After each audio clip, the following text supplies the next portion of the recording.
السلام علیکم dear students, آپ دیکھ رہے ہیں گیٹ اسکالرز اکیڈمی کا یوٹیوب چینل اور میں ہوں پروفیسر سمینا عابد۔ آج ہم لے کر آئے ہیں آپ کے لیے پنجاب پبلک سروس کمیشن کے سابقہ پیپرز میں سے لیکچر اردو میل فیمیل 2017 کا پیپر، جو کہ کلید اردو میں شامل ہے۔ تو چلیے شروع کرتے ہیں آج کی ویڈیو۔ پہلا سوال ہم لوگوں کے پاس اس پیپر کا ہے کہ طویلے کی بلا بندر کے سر سے کیا مراد ہے؟ جی، تو اس سے مراد یہ ہے کہ قصور کسی اور کا اور سزا کوئی اور بھگتے۔ اس کے بعد نیکسٹ کوسچن جو ہماری جی وہ ہے کہ رسالہ فنون کس کی ادارت میں جاری ہوا؟ جی تو رسالہ فنون جو ہے یہ لاہور پاکستان سے شائع ہونے والا ایک سہ ماہی ادبی جریدہ ہے، جس سے اردو کے ماہر نقاد، نامور، شاعر اور صحافی احمد ندیم قاسمی صاحب نے جاری کیا، اور ان کے ساتھ جو ہے وہ حکیم حبیب اشر صاحب بھی شامل تھے۔ تو یہ رسالہ جو ہے یہ مئی 1963 میں جاری ہوا تھا۔ جی تو اس کے بعد دیکھیے کوسچن نمبر 3 ہم لوگوں کے پاس ہے، صحرا نورد کی خطوط کس کی کتاب ہے؟ جی تو یہ کتاب جو ہے یہ مرزا ادیب نے لکھی تھی، اور یہ کتاب ان کے افسانوں کا مجموعہ ہے جس میں 8 طویل افسانے شامل ہیں، ٹھیک ہے، اور اس کتاب کا جو سرورق ہے اس کے اوپر 8 رومان بھی لکھا ہے، یعنی کہ یہ رومانوی افسانے ہیں۔ اسی طرح سے صحرا نورد کے رومان، صحرا نورد کا نیا خط، اس نام کی جو کتابیں ہیں یہ بھی مرزا ادیب کی لکھی ہوئی ہیں۔ اس کے بعد دیکھیے سوال نمبر 4 ہم لوگوں کے پاس ہے، دیوان کس کا شعری مجموعہ ہے؟ جی تو دیوان ہے جی ناصر کاظمی کا شعری مجموعہ۔ اس کے علاوہ ان کے شعری مجموعوں میں برگ نیں، خشک چشمے کے کنارے، پہلی بارش وغیرہ بھی شامل ہیں۔ جی تو اگلا سوال دیکھیے سوال نمبر 5 ہم لوگوں کے پاس ہے، اردو کا عروض کس کی تصنیف ہے؟ جی تو یہ کتاب حبیب اللہ خان ظفر کی لکھی ہوئی ہے۔ سوال نمبر 6، اشتہا آور کا مترادف کیا ہے؟ جی تو اشتہا آور کا مترادف ہوتا ہے بھوک تیز کرنے والی چیز۔ سوال نمبر 7، بارش کی آواز کس کا شعری مجموعہ ہے؟ تو یہ شعری مجموعہ ہے امجد اسلام امجد کا۔ سوال نمبر 8، تحسین و تردید کے مصنف کا نام بتائیں۔ تو یہ کتاب جو ہے وہ فتح محمد ملک کی لکھی ہوئی ہے۔ سوال نمبر 9 ہے، سراسیمگی کا مترادف کیا ہے؟ جی تو اس کا مترادف ہوتا ہے خوف زدگی، ڈر جانا کسی کا۔ سوال نمبر 10، توحید کا متضاد کیا ہے؟ تو اس کا متضاد ہے جی شرک۔ توحید کا متضاد کیا ہوتا ہے؟ شرک۔ سوال نمبر 11، پریشر کوکر کس کا ناول ہے؟ یہ سوال جو ہے وہ بہت اہم ہے، امتحانی نقطہ نظر سے بار بار پیپرز میں ریپیٹ ہو رہا ہے۔ تو پریشر کوکر جو ہے وہ صدیق سالک کا ناول ہے۔ سوال نمبر 12، گلشن ہند کے مؤلف کون ہیں؟ تو گلشن ہند جو کتاب ہے یہ مرزا لطف علی نے لکھی تھی۔ اس کے بعد دیکھیے سوال نمبر 13 ہے ہم لوگوں کے پاس کہ پیسہ اخبار کے پہلے مدیر کون تھے؟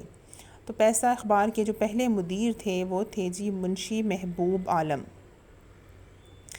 سوال نمبر 14 ہم لوگوں کے پاس ہے، سرسر کے معنی کیا ہیں؟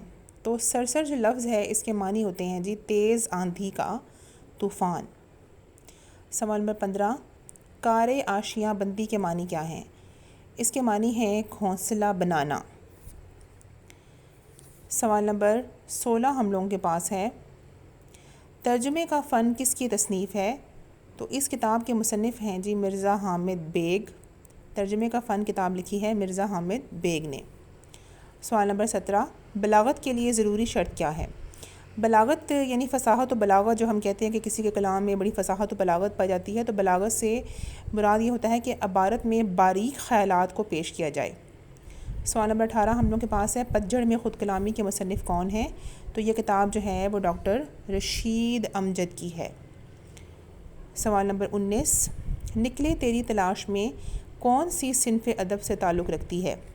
جی تو یہ کتاب نکلے تیری تلاش میں یہ سفر نامہ ہے مستنصر حسین تارڑ صاحب کا۔ سوال نمبر 20 ہم لوگوں کے پاس ہے، پنجاب میں سب سے پہلا اردو اخبار کون سا تھا؟ تو پنجاب میں سب سے پہلا اردو اخبار تھا کوہ نور۔ سوال نمبر 21، اردو تنقید کا ارتقاء کے خالق کون ہیں؟ تو یہ کتاب عبادت بریلوی صاحب نے لکھی ہے۔ سوال نمبر 22، عظیم خیال کس کا افسانوی مجموعہ ہے؟ تو یہ افسانوی مجموعہ ہے جی کرشن چندر کا، عظیم خیال از کرشن چندر۔ سوال نمبر 23، برسر پرخاش ہونا کے کیا معنی ہیں؟ برسر پرخاش ہونا کے معنی ہوتے ہیں جی کسی کا دشمن ہو جانا، کسی کے خلاف ہو جانا۔ سوال نمبر 24، سندھ میں اردو شاعری کس کی تصنیف ہے؟ تو سندھ میں اردو شاعری کتاب ہے نبی بخش خان بلوچ کی۔ سوال نمبر 25، ترقی پسند مصنفین کے پہلے اجلاس کی صدارت جو ہے وہ کس نے کی تھی؟ تو ترقی پسند مصنفین کے پہلے اجلاس کی صدارت منشی پریم چند نے کی تھی 1936 میں۔ سوال نمبر 26، فراق گورکھپوری کا اصل نام کیا تھا؟ جی تو ان کا اصل نام تھا رگھوپتی سہائے۔ سوال نمبر 27، اخبار اردو کس ادارے سے نکلتا ہے؟ جی تو یہ اخبار جو ہے وہ مقتدرہ قومی زبان سے نکلتا ہے۔ سوال نمبر 28، مجید امجد کی کلیات کس نے مرتب کی؟ تو ان کی جو کلیات ہے وہ ڈاکٹر خواجہ محمد ذکریہ نے مرتب کی تھی۔ کوسچن نمبر 29 ہم لوگ کے پاس ہے، آر کا مترادف کیا ہے؟ جی تو آر کا مترادف یا ہم معنی لفظ جو ہے وہ شرم ہے۔ سوال نمبر 30، عقل کا اندھا گانٹھ کا پورا سے کیا مراد ہے؟ جی تو اس سے مراد ہے بے وقوف مالدار۔ سوال نمبر 31 ہم لوگوں کے پاس ہے کہ بکٹ کہانی کے مصنف کا نام کیا ہے؟ جی تو بکٹ کہانی جو ہے اس کے مصنف ہیں محمد افضل، اور بکٹ کہانی ایک 12 ماسہ ہے۔ اس 12 ماسہ کو ڈاکٹر نور الحسن ہاشمی اور ڈاکٹر مسعود حسین خان نے مرتب کیا تھا۔ اور آپ کو پتہ ہے کہ 12 ماسہ کیا ہوتی ہے؟ 12 ماسہ اردو کی قدیم شاعری کی ایک ایسی قسم ہے جس میں عورت اپنے محبوب سے بچھڑنے اور اس کے فراق اور ہجر میں گزارے گئے دنوں کے حالات اپنی ہی زبان میں 12 ماہ کی صورت میں بیان کرتی ہے۔ تو یہ 12 ماسہ کہانی جو ہے وہ محمد افضل نے لکھی تھی اور یہ بکٹ کہانی کے نام سے جانی جاتی ہے۔ سوال نمبر 32 ہم لوگوں کے پاس ہے کہ کتاب نورس کیا ہے؟ جی تو کتاب نورس جو ہے یہ مختصر دکنی نظم کی کتاب ہے، اور یہ عادل شاہی دور میں ابراہیم عادل شاہ ثانی نے یہ کتاب لکھی تھی، اور یہ علم موسیقی کے اوپر لکھی گئی ان کی کتاب ہے جو کہ دکنی نظم کی صورت میں ہے۔ اس کے بعد دیکھیے سوال نمبر 33 کہ جب کوئی لفظ اپنے حقیقی معنوں کی بجائے مجازی معنوں میں اس طرح سے استعمال ہو کہ اس لفظ کے حقیقی اور مجازی معنوں میں تشبیہ کا تعلق ہو تو اسے کیا کہتے ہیں؟ جی تو اسے استعارہ کہتے ہیں۔ کوسچن نمبر 34 ہم لوگوں کے پاس ہے کہ آثار ابو الکلام کس کی تصنیف ہے؟ تو یہ کتاب جو ہے یہ سوانح عمری ہے اب مولانا ابو الکلام آزاد صاحب کی، اور یہ لکھی تھی قاضی عبدالغفار نے۔ سوال نمبر 35 ہم لوگوں کے پاس ہے کہ جس مقصد کو حاصل کرنے کے لیے تشبیہ دی جائے اسے کیا کہتے ہیں؟ جی تو اسے غرض تشبیہ کہا جاتا ہے۔ کوسچن نمبر 36، لفظ اردو کا استعمال پہلی بار کہاں ہوا؟ تو لفظ اردو کا جو استعمال ہے وہ پہلی مرتبہ تزک بابری میں ہوا تھا، اور اردو کے لیے سب سے پہلے جو لفظ ہے وہ شاہ جہاں نے لفظ اردو معلیٰ تجویز کیا تھا۔ جی تو سوال نمبر 37 ہے کہ کس ہندوستانی ادیب کو ادب کا نوبل انعام ملا؟ تو یہ انعام ملا تھا جی رابندر ناتھ ٹیگور کو۔ اس کے بعد سوال نمبر 38 دیکھیے کہ ڈرامہ میٹھی چھری کس کی تصنیف ہے؟ تو یہ ڈرامہ جو ہے وہ آغا حشر نے لکھا تھا، اور ان کے مزید جو مشہور ڈرامے ہیں جو امتحانی نقطہ نظر سے بھی اہم ہیں اور بار بار پیپرز میں ان کے سوالات جو ہیں وہ رپیٹ ہوتے ہیں، وہ خواب ہستی ہیں، رستم سہراب ہے، یہودی کی لڑکی، خوبصورت بلا اور سفید خون، بہت ہی مشہور ڈرامے ہیں جو کہ پیپرز میں بار بار آ رہے ہیں۔ یہ سارے ڈرامے جو ہیں وہ آغا حشر کاشمیری نے لکھے ہیں۔ اس کے بعد دیکھیے کوسچن نمبر 39 وہ ہے کہ جی سوز و ساز کیا ہے؟ جی سوز و ساز جو ہے وہ شاعری کا مجموعہ یعنی کہ شعری مجموعہ ہے، اور اس مجموعے کے جو خالق ہیں وہ حفیظ جلندری صاحب ہیں۔ کوسچن نمبر 40 نکات الشعراء کس کی تصنیف ہے؟ جی یہ میر تقی میر نے لکھا ہے نکات الشعراء، اور یہ شعراء کا تذکرہ ہے۔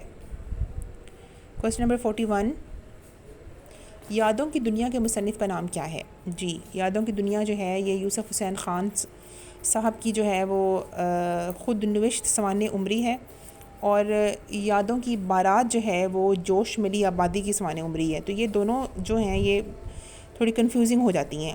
یادوں کی دنیا یوسف حسین خان کی ہے، اور یادوں کی بارات جو ہے وہ جوش ملی آبادی کی ہے۔ اس کے بعد دیکھیے سوال نمبر 42 شاعر انقلاب کسے کہا جاتا ہے؟ جی تو شاعر انقلاب جو ہے وہ جوش ملی آبادی کو کہا جاتا ہے۔ سوال نمبر 43 ماہنامہ مخزن کا اجراء کس شہر سے ہوا؟ تو ماہنامہ مخزن کا اجراء جو ہے وہ لاہور شہر سے ہوا۔ کوسچن نمبر 44 مسدس کے ایک بند میں کتنے مصرے ہوتے ہیں؟ جی تو مسدس کے ایک بند میں 6 مصرے ہوتے ہیں۔ سوال نمبر 45 اگر کلام یا شعر میں 2 ایسے الفاظ لائے جائیں جو شکل اور تلفظ میں تو ایک جیسے ہوں مگر ان کے معنی مختلف ہوں تو اسے کیا کہتے ہیں؟ جی تو اسے صنعت تجنیس کہا جاتا ہے۔ کوسچن نمبر 46 ہم لوگ کے پاس ہے کہ فورٹ ولیم کالج کس شہر میں تعمیر کیا گیا؟ تو فورٹ ولیم کالج جو ہے وہ کلکتہ میں تعمیر کیا گیا تھا۔ کوسچن نمبر 47 ہے کہ کس شاعر کو لسان العصر کا لقب ملا؟ تو لسان العصر جو ہے وہ اکبر الہ آبادی کو کہا جاتا ہے۔ کوسچن نمبر 48 اردو کا پہلا ڈرامہ کون سا ہے؟ اردو کا پہلا ڈرامہ ہے جی اندر صبا اور اسے لکھا تھا امانت لکھنوی نے۔ کوسچن نمبر 49 منظوم اسلامی تاریخ شاہ نامہ اسلام کے خالق کون ہیں؟ تو اس کے خالق ہیں جی حفیظ جالندھری صاحب۔ کوسچن نمبر 50 ہم لوگوں کے پاس ہے کہ شاعر مزدور کس شاعر کو کہا جاتا ہے؟ تو شاعر مزدور احسان دانش کو کہا جاتا ہے۔ تو یہ ہمارے آج کے پیپر کا لاسٹ کوسچن تھا۔ اگلے 50 سوالات انشاءاللہ میں اگلے اس کے حصے میں شیئر کروں گی اور اس کا لنک جو ہے وہ میں ڈسکرپشن میں دے دوں گی۔ نیکسٹ 50 کوسچن سے آپ ادھر سے مستفید ہوئیے گا۔ اگر آپ کو ہماری ویڈیوز یا ہمارا کام اچھا لگ رہا ہے تو ہمارے چینل کو سبسکرائب کرنا اور بیل آئیکن کو ہٹ کرنا بالکل نہ بھولیے گا، تاکہ ہماری آنے والی تمام نئی ویڈیوز کے نوٹیفیکیشنز آپ لوگوں کو ملتے رہیں۔ بہت شکریہ۔